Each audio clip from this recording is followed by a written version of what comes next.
Hello good evening student, how are you? Hope all of you are doing well. स्वागत है आप सभी का टेट अड्डा 24/7 यूट्यूब चैनल पे। और जैसा कि आप सभी को पता लग ही चुका होगा कि सी टेट 2023-24 का ऑफिशियल नोटिफिकेशन सी टेट की साइट पे अपलोड हो चुका है, जो कि है ctet.nic.in। तो देख लेते हैं क्या रहे नोटिफिकेशन में। और सभी को पता तो लग चुका होगा कि आपका जो एग्ज़ाम होने वाला है वो बेसिकली आपका नेक्स्ट ईयर में जनवरी में 21 जनवरी को होने वाला है। फिर भी मेरा फ़र्ज़ है कि आप लोगों तक ऑफिशियली न्यूज़ को पहुंचा दूं। तो सबसे पहले हम चलते हैं सीटेट की साइट पर। ठीक है, सीटेट आप क्लिक करेंगे, पहले ही ऊपर में आएगी site, that is central teacher eligibility test ctet.nic.in। जब आप उस पर खोलते हो, ठीक है, तो यहाँ पे देखिए 3 नवंबर 2023, ठीक है, यहाँ पे आपकी डेट डली हुई है। और यहाँ साइड में लेफ्ट हैंड साइड में एक तो पब्लिक नोटिस है और एक आपका 2024 का इंफॉर्मेशन बुलेटिन है।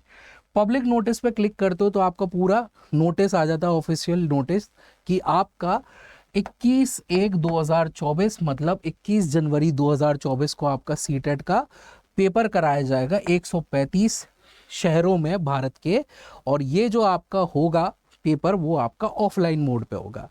इसके लिए जो आपकी फॉर्म फिलिंग की प्रोसेस है वो आज 3 तारीख से चालू हो चुकी है और ये रहेगी आपकी 23/11/2023 तक। दैट इज रात के 11:49 तक आप सबमिट कर सकते हैं ऑनलाइन फॉर्म। तो बेसिकली ये जो आपका डेट दे दी गई है 23/11, अब ये मत सोचिएगा कि बहुत टाइम है आराम से भरेंगे, क्योंकि अभी क्या होगा, 1-2 दिन में फिर से सीटेट का एक पब्लिक नोटिस आएगा कि फर्स्ट कम फर्स्ट गेन, जल्दी आओ जल्दी पाओ।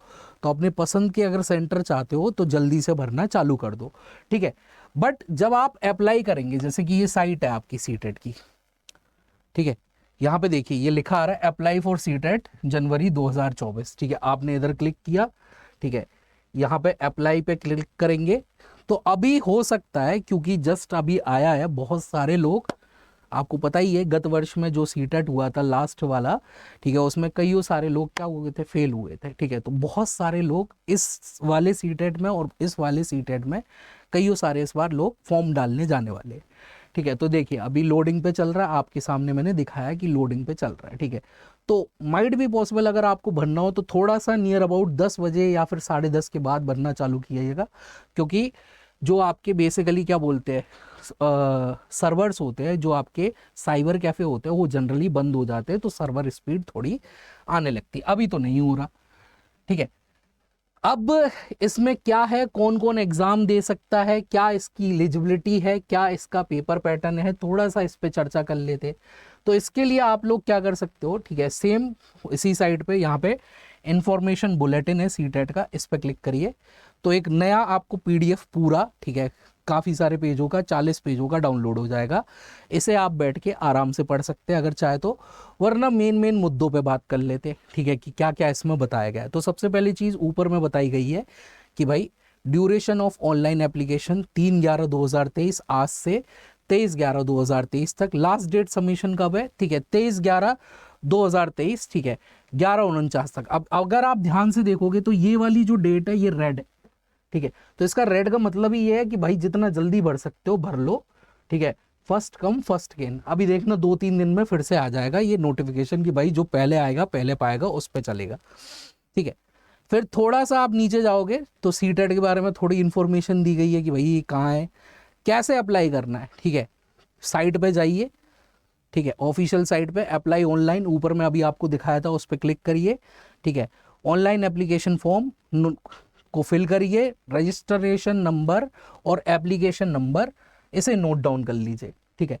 तो चाहे तो आप इसे व्हाट्सएप कर दीजिए अपने दोस्त को, मम्मी को, पापा को, या फिर कहीं लिख लीजिए, क्योंकि जब आपका रिजल्ट आता है सबसे ज़्यादा ये मैंने देखा है स्टूडेंट को कि ये क्वेश्चन आता है कि सर मैं अपना रजिस्ट्रेशन नंबर भूल गया हूँ या भूल गई हूँ, मैं क्या करूँ, ठीक है। तो या तो इसे आप लिख के क्या कर लीजिए, व्हाट्सएप कर लीजिए, कहीं किसी किताब में लिख लीजिए, कहीं सेव कर लीजिए, या फिर जब आप पूरा भर दोगे तो इसकी कॉपी निकलती है, स्कैन्ड कॉपी, भरने के बाद, पूरा भरने के बाद जब आप पेमेंट वगैरह कर दोगे तो एक बेसिकली इसकी क्या मिलेगी, कॉपी मिलेगी, उसको प्रिंट करवा लीजिए और अपने पास कहीं रख दीजिए अलमारी वगैरह में, ठीक है। तो इस तरह से आपको अप्लाई करना है। अब देखिए रजिस्ट्रेशन करते टाइम क्या क्या ध्यान दे रहा, authentication form fill details like क्या क्या भरना है आपको, राज्य भरना है, आइडेंटिफिकेशन टाइप, ठीक है, जो भी आपकी आइडेंटिटी हो, आधार कार्ड हो, वोटर आईडी कार्ड हो, ठीक है, आपका कोई भी जो भी आपकी ऑथेंटिक आईडी है वो भरनी है, कैंडिडेट का नाम, डेट ऑफ बर्थ और जेंडर, ये ध्यान से भरना, वरना फिर बहुत सारे स्टूडेंट ये बोलते हैं ये गलती हो गई, क्या सीटेट वापस से सुधार करेगा कि नहीं, ठीक है, तो गलती क्यों करो, है ना। Fill online application form, fill complete online application form and choose password. अब पासवर्ड में आपका 8 से 13 कैरेक्टर से ज्यादा बड़ा नहीं होना चाहिए। दूसरी चीज इसमें, ठीक है, पासवर्ड बनाते टाइम याद रखिएगा, एक तो आपका अपर केस होगा, अपर केस का मतलब होता है कैपिटल लेटर, ये अपर केस है, मतलब पासवर्ड आपका, पहली चीज तो आपने कोई भी पासवर्ड बनाया XYZ जो भी हो, ये पहली चीज तो 8 से 13 से अक्षरों से ज्यादा नहीं होना चाहिए, ठीक है। दूसरी चीज, एक इसमें अपर केस होगा, एक इसमें आपका लोअर केस होगा, लोअर केस का मतलब होता है स्मॉल लेटर, ठीक है, और एक इसमें आपका स्पेशल कैरेक्टर, स्पेशल कैरेक्टर मतलब ऐसे, या तो ये वाला सिंबल लगा दिया, या आपने डॉलर का साइन लगा दिया, या हैशटैग लगा दिया, ये सारी चीज आपको रखनी है पासवर्ड बनाते समय, ठीक है। Candidate can change the password after the login if desired, अगर आपका बेसिकली, ठीक है, आपको लगता है कि भाई ये पासवर्ड जच नहीं रहा, तो एक बार लॉगिन करने के बाद आप पासवर्ड को चेंज भी कर सकते हैं, ठीक है। तो ये तो जब आप फॉर्म फिल करोगे उस टाइम पे आपको देखना पड़ेगा, है ना। चलो नेक्स्ट थिंग इज, अरे आगे की कहानी देखते क्या बोल रहा है, ठीक है। कितनी फीस लगेगी, देखिए अगर आप केवल पेपर फर्स्ट और केवल पेपर सेकंड के लिए अप्लाई कर रहे हैं, तो केवल पेपर फर्स्ट और केवल पेपर सेकंड के लिए अप्लाई कर रहे हैं तो आपको 1000 रुपए देने पड़ेंगे। बट अगर आप पेपर फर्स्ट और सेकंड दोनों के लिए अप्लाई कर रहे हैं तो आपको 1200 रुपए देने पड़ेंगे, अगर आप जनरल या ओबीसी कैटेगरी को बिलोंग करते हो तो। बट अगर आप SC ST और डिफरेंटली एबल्ड पर्सन है, ठीक है, तो आपको 500 रुपए देने पड़ेंगे केवल एक पेपर के लिए, या तो आप पेपर 1 दीजिए या फिर पेपर 2 दीजिए उसके लिए, ठीक है, और 600 रुपए लगेंगे अगर आप दोनों पेपर देना चाहते हैं तो। अब सबसे बड़ी चीज, जो सबसे बड़ा क्वेश्चन आता है वो ये आता है कि सर जो आपका पेपर 1 और पेपर 2 है, ठीक है, अभी आपने देखा होगा बीएड वर्सेस बीटीसी का केस चला था कि भाई बीएड वाले अलाउ नहीं है किसके लिए, फर्स्ट पेपर के लिए। तो पहले तो बहुत सारे लोग ये क्वेश्चन करेंगे मैं बीएड का हूं, मैं पेपर फर्स्ट दे सकता हूं क्या, नहीं दे सकते। बट ये जो केस है, ठीक है, फर्स्ट एंड सेकंड की दोनों पेपर आप दे सकते हो, ये किस के लिए है, तो कईयों राज्यों में जो डीएलएड जिन्होंने किया रहता है, जैसे कि अभी आपकी बिहार शिक्षक भर्ती चल रही है, तो कईयों राज्यों में जो डीएलएड वाले होते हैं वो पेपर फर्स्ट भी दे सकते हैं, पेपर सेकंड भी दे सकते हैं। तो ऐसे बहुत सारे राज्य हैं जहाँ पे आपका डीएलएड वाले पेपर फर्स्ट भी देते हैं, पेपर सेकंड भी देते हैं, वो आपका दोनों पेपर भर सकते हैं, ठीक है। नेक्स्ट थिंग इज, ठीक है,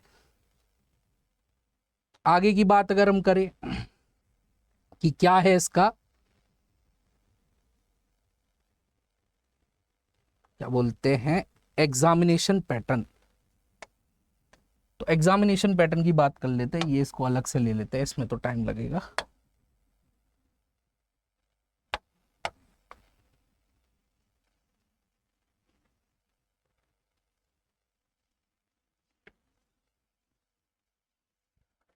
ठीक है, तो एग्जामिनेशन पैटर्न की अगर हम बात करें,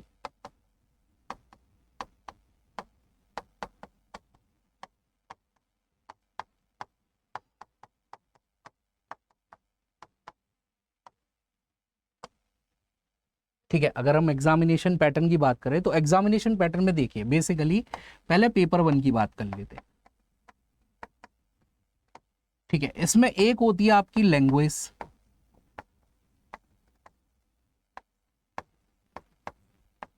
फर्स्ट, एक होती है आपकी लैंग्वेज सेकंड, ठीक है, लैंग्वेज फर्स्ट और लैंग्वेज सेकंड।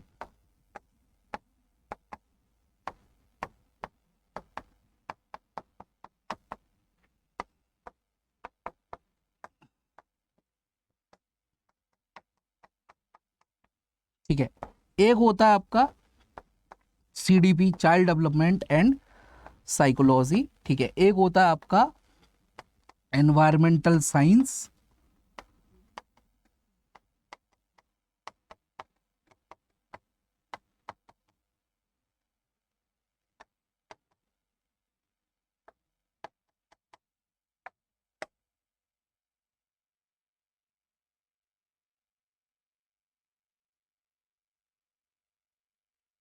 तो एग्जामिनेशन पैटर्न की अगर बात कर ले, ठीक है, तो इसमें आपके बेसिकली सब्जेक्ट होते हैं, जैसे कि एक होता है सीडीपी, चाइल्ड डेवलपमेंट, ठीक है, एंड पेडागोजी। एक होता है आपका एनवायरमेंटल साइंस, ईवीएस। एक होता है आपका बेसिकली क्या, दैट इज मैथ्स, ठीक है। एक होता है आपका बेसिकली लैंग्वेज 1, और एक होता है आपका लैंग्वेज 2,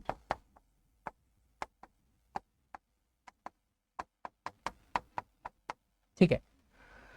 तो language 1, language 2, maths, EVS, CDP, ये सारे सब्जेक्ट होते हैं आपके बेसिकली किसके, पेपर 1 के, ठीक है। तो पेपर 1 में आपके ये सारी चीजें आनी है, ठीक है। तो सीडीपी होता है कितना, 30 मार्क्स का। ईवीएस होता है कितना, 30 मार्क्स का। Maths 30 marks, language 30 marks, language 2 30 marks, total हो गए आपके 150 मार्क्स। अब इन 30 मार्क्स में आपका डिवीजन होती है कि 15 मार्क्स आपके सब्जेक्ट के रहते हैं, 15 मार्क्स की आपकी क्या रहती है, पेडागोजी रहती है। सेम 15 मार्क्स सब्जेक्ट, कम 15 मार्क्स आपकी पेडागोजी, ठीक है। तो इस हिसाब से आपके सब्जेक्ट के डिवीजन होते हैं, ठीक है। तो टोटल 150 मार्क्स का है, ठीक है। नेगेटिव मार्किंग इसमें नहीं होती,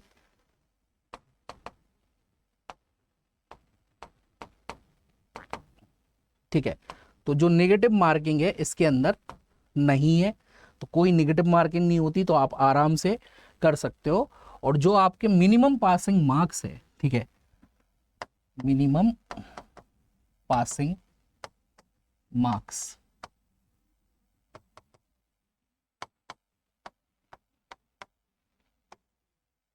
ठीक है। तो मिनिमम पासिंग मार्क्स जो है वो है आपका जनरल के लिए 90%, और आपका SC ST OBC और डिफरेंटली एबल्ड जो भी है, विजुअली हैंडीकैप्ड है या फिर कोई अदर आपके पास सर्टिफिकेट है, ठीक है, इनके लिए 82 मार्क्स, ठीक है। जो आपकी बेसिकली जो सर्टिफिकेट आएगा, मतलब आफ्टर पासिंग द एग्जाम, ठीक है, इसकी जो वैलिडिटी होगी वो आपकी रहेगी कैसी, लाइफ टाइम। तो एक बार अगर आपने सीटेट निकाल लिया तो लाइफ टाइम वैलिडिटी हो जाएगी। अगर हम सिलेबस की बात करें पेपर फर्स्ट की, ठीक है, तो सिलेबस जनरल आपका 3rd से लेके 5th क्लास तक की जो एनसीईआरटी होती है उनसे ज्यादातर आपके क्वेश्चंस आते हैं। बशर्ते अगर हम बात करें ईवीएस की, ईवीएस एकमात्र ऐसा सब्जेक्ट है जिसमें आपका basically up to 10th class तक भी चीजें देखने को मिली है, ठीक है। इसमें आपकी आर्ट एंड कल्चर से भी क्वेश्चन आ जाते हैं, इसमें आपका एसएसटी से भी क्वेश्चन आ जाते हैं, इसमें आपके साइंस से भी क्वेश्चन आ जाते हैं। लास्ट टाइम का अगर आप सीटेट देखोगे तो उसमें हाथी घोड़ा पालकी जय कन्हैया लाल की ऐसे टाइप के क्वेश्चन बहुत कम देखने को मिले, साइंस अप्रोच थोड़ा सा ज्यादा देखने को मिली है ना। तो इनके अलावा 3rd to 5th की एनसीईआरटी के अलावा ईवीएस में आपको थोड़ा सा एक्स्ट्रा मेहनत करनी पड़ेगी, ठीक है। बात करें अगर हम पेपर 2 की, तो पेपर 2 में 2 वेरिएशंस रहते हैं, ठीक है। कुछ होते हैं आपके मैथ्स एंड साइंस के स्टूडेंट,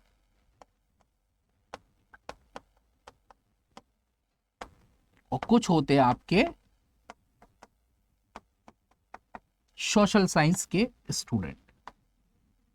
सोशल साइंस जिसे आप प्यार से एसएसटी बुलाते हैं,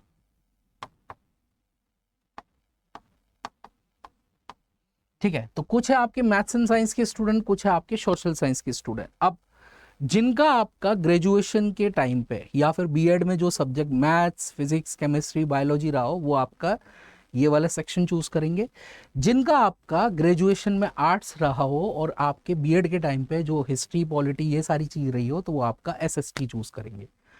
अगर आप बीकॉम वाले स्टूडेंट है तो बीकॉम वाले स्टूडेंट भी, ठीक है, आपका एसएसटी चूज करें, क्योंकि इन फ्यूचर में जाके आपका बेसिकली जो सब्जेक्ट कॉम्बिनेशन बनता है जब आप टीजीटी वगैरह के लिए जाएंगे वो एसएसटी से ही बनता है, मैथ साइंस से नहीं बनता। हालांकि आपने कॉमर्स में मैथ पढ़ा हुआ होता है, ठीक है। तो ये कई इस लोगों को डाउट होता है कि सर मैं कॉमर्स वाला हूँ, मैं क्या कर लूँ, ये क्या कर लूँ, ठीक है। अगर आप बेसिकली किसी टेक्निकल डिग्री से है, जैसे कि बीबीए हुआ, बीसीए हुआ, तो आप लोगों के लिए बेटर ये रहेगा, आपका बेसिकली सब्जेक्ट कॉम्बिनेशन कहीं बनता नहीं है, तो बेटर ये रहेगा कि आप लोग डीएलएड करके पेपर 1 की तैयारी करें, है ना।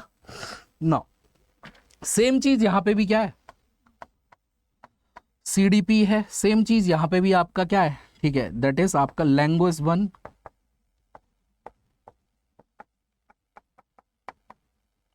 लैंग्वेज 2,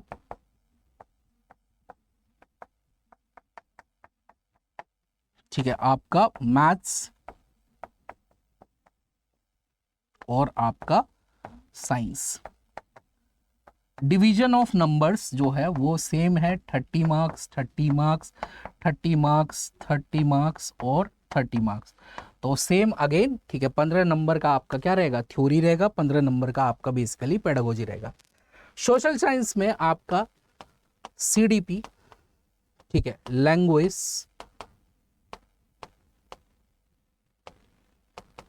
फर्स्ट, लैंग्वेज सेकंड,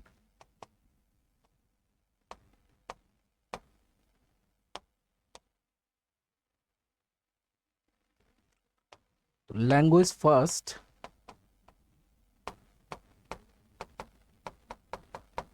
और लैंग्वेज सेकंड,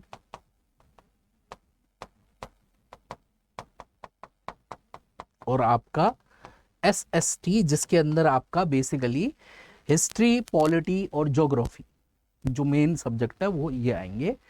यहाँ आपका 30 मार्क्स, 30 मार्क्स, 30 मार्क्स और ये रहता है आपका 60 मार्क का, जिसमें 40 नंबर की आपकी थ्योरी होती है और 20 नंबर की आपकी पेडागोजी रहती है।